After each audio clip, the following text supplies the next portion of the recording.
જબુમાં બાપુ વાણીમાં એવું કહે છે, સાચા સંતોની માથે ભક્તિ કેરા મોડ. સાચા સંતો એને શું ગળામાં પાટિયા હોય? કેમ આપણે માનવા સાચા સંતો છે? આ વાણીમાં બાપુ એક એક શબ્દ તમને ને મને કંઈક શાન કરે છે. સંતોએ છે ને આમાં જીવન હોમી દીધા. આપણે બુજારું ઢાંક્યું સાંટો નથી પડતો. અરે બાપુ જેને વાગી ગયા ને ગોળ બંગાળનો રાજા ગોપીચંદ ને 92 લાખ માળવાનો ધણી ભરતરી મૂકીને નીકળી ગયા, કાંઈ છે જ નહીં વાતમાં. આ તમને ને મને બાપુ ઉતરે એવું છે નહીં. એની માટે જરૂર આપણે સદગુરુની પડે છે, પણ હવે સદગુરુ કે એ નથી કરવું તો ક્યાંથી સમજાવવાનું? સંતોની માથે બાપુ જબુમાં તમે વિચાર તો કરો. સવારામ બાપાને જબુમાં કાલ હવારની વાત કહેવાય, અને વાણી એમ નામ ન બને. વાણી માટે બાપુ છે ને અંતરની વેદના હોવી જોઈએ. જ્યારે રુદિયા રોવે ને ત્યારે ઓટોમેટિક બાપુ સતાર બાપુને જ્યારે બ્રહ્મ જ્ઞાન થયું અને પછી દુનિયા એને ગાંડો કહે છે કે આ જો ભજનમાં પાગલ થઈ ગયો, ગાંડા જેવો રખડે છે, ચારે બાજુ પીડ્યો રહે છે.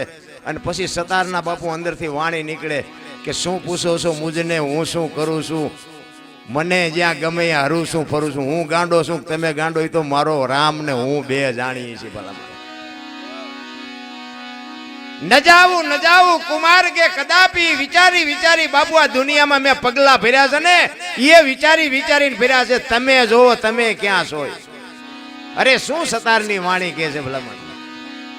એમ જબુમાં ને અને સવારામ બાપાને બજાણાની જેલમાં પૂરે. વિચાર તો કરો તમે, એમાં કેવું ભજન કર્યું છે. હળાહળ કળિયુગમાં આ જેલના તાળા તોડ્યા છે. મારા રામ 50 થી 60 વર્ષની વાત. તેથી જબુમાં સવારામ બાપાને કહે કે બાપુ આ ભજનના માર્ગે ચડ્યા એ અમારો ગુનો. આ અમે તમારો ભરોહો કર્યો, તમારી પાસે કંઠી બંધાવીને તમારી ભેગા ભજન કર્યા, એ અમારો આ ગુનો.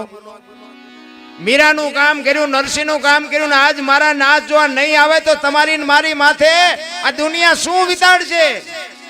તેથી સવારામ કે જબુ શાંતિ રાખ, મારા નાથે કોઈની આબરૂ જવા નથી દીધી, તું શું કામ ને મુજાસ? અને પછી જ બાપુ જબુને વાણી નીકળે, ખૂટલ રે પોરો ને વધ્યો ખેઈ, દુનિયા બતાવે ડારો.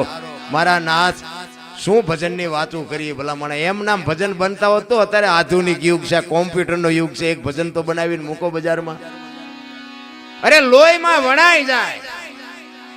આ વાણીમાં બાપુ છેલ્લે જબુમાને સવારામ બાપા કહે છે કે જબુ મારી પાસે કંઈક માગ, તારા જેવા શિષ્ય મને વિશ્વાસો કોઈ નહીં મળે. અરે શું સવારામ બાપાનો બાપુ રુદિયો રોયો છે. છેલ્લે અડધું અંગ જમનામાં રહી ગયા બાપુ, જબુમાં કરી ગયા. જબુ કઈક માગ, જબુ માગ.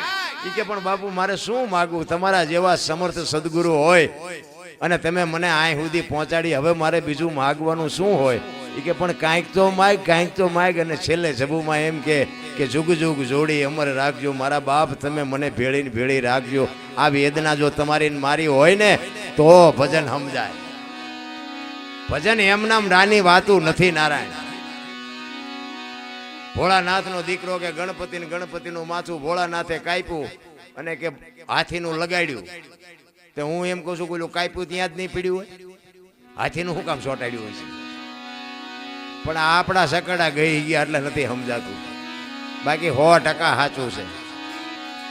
એક વાણી કે છે ને, પેલા મેં જન્મા પછી જન્મા બડા ભાઈ, હેઠો બેજા ઓલા રાડ્યું પાડે છે. તું નડસ વચ્ચે હાથી જેવડો. પેલા મેં જન્મા પછી જન્મા બડા ભાઈ, ધામધૂમથી મારા બાપા જન્મા પછી જન્મી માં. બાપુ પાણી આવું કે છે. આ તમારા મારા મગજમાં બે. પેલા હું જન્મો પછી મારા મોટા ભાઈ, પછી મારા બાપા ને પછી મારી માં, આવું હોય? પણ સદગુરુની જેને શાન મળી હોય એ બાપુ એમ કહી દે કે હા હોય. નથી મળી એ બાપુ ન માને.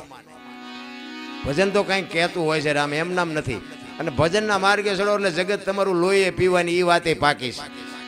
ગોપીચંદ ને ભરતરી બાપુ બે જયારે દીક્ષા લઈને બે નીકળ્યા ને, પછી બે જણા શમશાનમાં હુતા હતા અને પાણાના ઓશિકા કરી. એટલે 2-4 બેનું નીકળી. એક બેને કીધું કે બેન ઓલા ગોપીચંદ ને ભરતરી કે આવડા? તો કે હા. તો કે છે ને આમને બધું છૂટી ગયું, હજી પાણાના ઓશિકાની જરૂર તો પડે છે. ભરતરી ગોપીચંદ ને કે આ પાણા છે એ જે દુનિયા નથી ગમતું, આટલું બધું છોડ્યું ને પાણાને શું બથોડા ભરવા?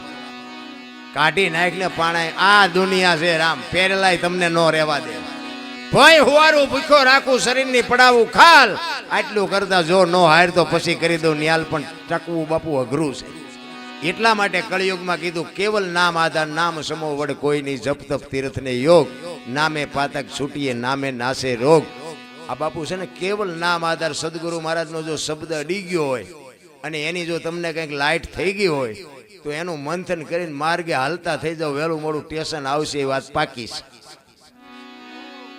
બેઠા બેઠા કાંઈ પતવાનું નથી નારાયણ અને આમાં ચિઠ્ઠી ક્યારે ફાટશે એ કંઈ ખબર નહીં રહે અને પછી તો આંસકા મારવા માંડશે ને પછી કરવું તું પણ ન થયું કરવું તું પણ ન થયું પછી આંસકા જ મારવાના આ બાપુ દેહના કોઈ ભરોહા નથી અને આની માટે બાપુ સંસ્કારનું સિંચન જોવે હું એવી બહુ મોટી વાત નથી કરતો પણ અમારી અહીં 3 પેઢી છે અત્યારે લ્યો મારો દીકરો છે અને મારા દીકરાના દીકરા 2 છે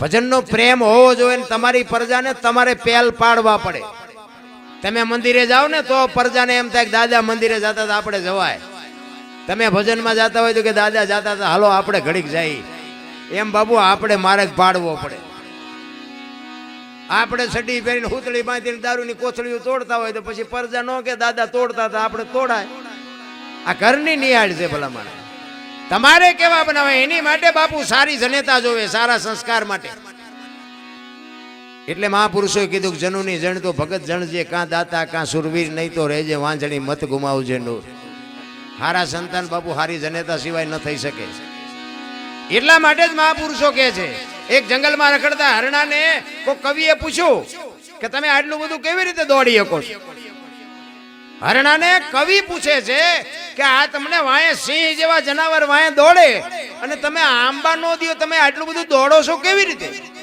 કઈ શક્તિ છે અલી હરણીનું બચ્ચું હતું ને બચ્ચું એ બચ્ચાએ કીધું કવિરાજને કે કવિરાજ અમે આટલું બધું કેવી રીતે દોડી છે એ તમારે સાંભળવું છે તો કે હા અને બચ્ચાએ બાપુ જો દ્રષ્ટાંત ખોટું હોય એનો હેતુ સાચો હોય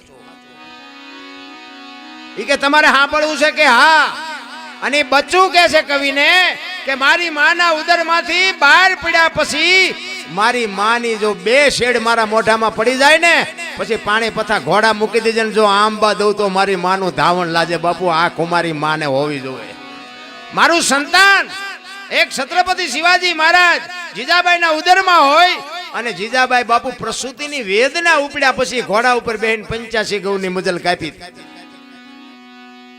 તમે હું તો પુરુષ છી પ્રસૂતિની વેદનાની બાપુ આપણે વાત સાંભળી ને તોય આપણા બાપુ ટમરા બોલવા માંડે એ પ્રસૂતિની વેદના કેવી હોય તો આ માવડીઓ બહેનોને ખબર હોય એ વેદના ઉપડ્યા પછી બાપુ આ જનેતા એક પગલું ઉપાડવું હોય ને તો એને પહાડ જેવડું લાગે અને વેદના ઉપડ્યા પછી જીજાબાઈ બાપુ ઘોડા ઉપર બેહીને 85 ગૌની મજલ કાપી છે એ માં કેવી છે અને પછી વેદનાનો પાર નો રહ્યો ને જંગલમાં એક શિવાલય હતું ને શિવાલયમાં બાપુ ઢહડાતી માં ગઈ અને અહીંયા દીકરાનો જન્મ કરાવ્યો બાપુ ઈ શિવાજી ને જીજાબાઈ ને એટલી તો ખુમારી હતી કે ભગવાન મને દીકરો આપે દીકરી આપે પણ મારું સંતાન આપને ટેકો દેવું થાય મારું સંતાન માય કાંગલો કોઈ દી ન થાય આવી ખુમારી માને હોવી જોઈએ માયુએ બાપુ ફેશનમાં દી ઉઠાડ્યો છે શું પરજા હારી થવાની હતી અરે સંતો થાકી રહ્યા મારા જેવાની વાત તો છે ને મગજમાં બે ઓલા વાણંદ પાસે જઈને વાળ કપાવે બોલો આમ તમે જુઓ તો વાય ખીલકોડીના પૂંછડા જેવા ઝટી આમથી આમ ને આમ અરે તારો વેતો કેવા તને છોકરા થાય કાંઈ વાતમાં છે નહીં રામ 60 વર્ષની હોય ઉમરા વચ્ચે રહી સબે રમતી હોય ઢબો ઢાલ હવે તારી હારે જીના ભરા મનાણા એના થઈ ગયા ઢબો ઢાલ અરે હા બાપુ પતિ પત્ની કા એક મતા તો સરગાપુરમાં જતા 2 માણા જો હરખા હોય ને તો જીવ બાપી સુખ દુઃખ તો એ તો બાપુ એક રથના પૈડાના 2 હારા જેવી વાત છે કાયમ કોઈને સુખે નથી ને કાયમ કોઈને દુઃખે નથી પણ કહેવાનો મારો અર્થ એ છે કે જીવન છે ને આનંદ કરવા જેવું મળ્યું છે આપણા ગઢાએ આદિ ભાડ્યા હોત ને તો આપણા ગઢાના આશીર્વાદ જ બાપુ એટલા મળત કે આપણે જિંદગીમાં કોઈ દી કાંટો જ ન વાગે સારું જોડું નથી જડ્યું આપણા ગઢાને ફોની નોટ નથી પાડી એવી જિંદગીમાંથી તમારો મારો ઉછેર કરી અને બાપુ તમને મને મોટા કર્યા છે હવે એ મા બાપને જો આપણે રોટલો ન દઈએ કે તો શું જિંદગીમાં ગાડા હાલવાના. અમારા હમણાં જીવણભાઈને અમે બેઠા હતા, એ કે બધા દાણા જ નકરા જોરાય કે મેં કીધું જો ના